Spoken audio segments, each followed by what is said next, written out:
Sheila, early on, we realized we had some problems. We had students and parents who were struggling a lot with the system, and students weren't turning anything in. And our initial reaction was, they're not participating. Mm-hmm. And then what do we kind of figure out after a while? They needed some help. They needed some help, big time. And so we started looking at some of the common problems. And one of the first things we ran into was Buzz likes to use check marks to show students that they have gone through an assignment, but not necessarily to turn that assignment in. So Buzz really right now only gives you two options. It allows a student, if you want to set it up this way, to check off the assignment, or it allows you as a teacher to say, let's not let them do that. Let's have after so many minutes of reading the assignment, it'll give them the check mark, or being in the assignment, it'll give them a check mark. And so students were looking at that and saying, I'm finished. Yeah. And parents were looking at it and saying, they're finished. Yeah. So we were getting all these parents that were calling us and saying, my child's caught up. Looks like they're doing great to me. And we realized we had a problem. And so we looked at that issue. We were having students not able to turn in assignments because one thing Buzz right now requires you to do is have the doc, if it's a Google Doc or a Google slideshow, it needs to be shared and it has to be turned in. So you have to set up folders. So we realized this is one of the things problems we'd most like to solve is streamlining the creation of folders for each teacher and then having the student share that folder with the teacher and then making sure that the student knows that they've got to put those files in those folders. Mm-hmm. So what happens if they don't? We don't know they did it. And we get this assignment submitted to us that says can't turn it in. We can't turn it in. We can then tell them we want access to it.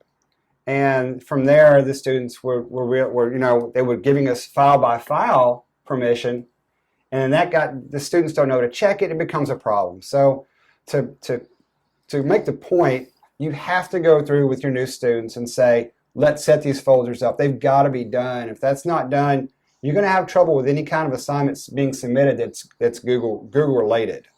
So that's a big issue right there. Other things that students run into right off the bat. Do you remember the pop-up blocker issue?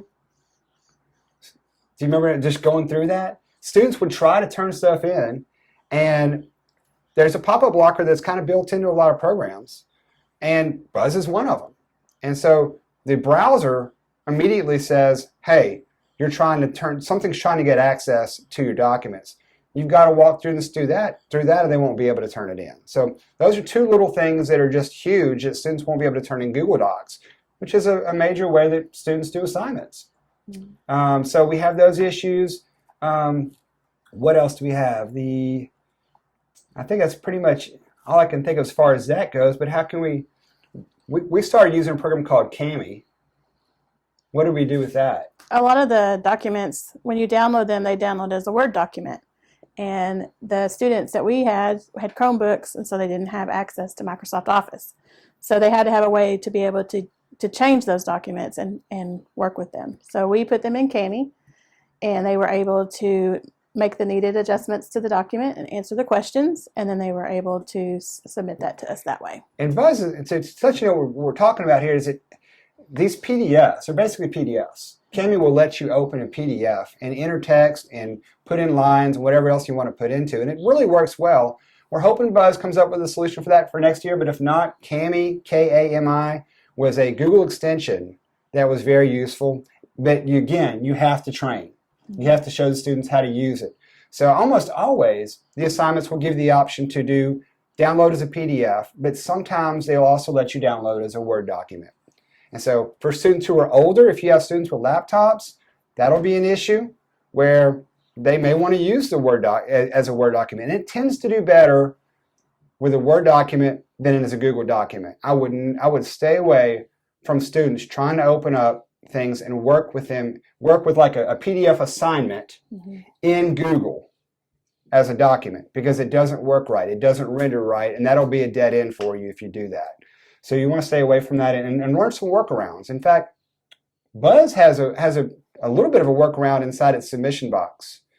You can paste pictures in there. You can create tables and charts. You can actually go into an advanced editor in there and also add text and lines to it.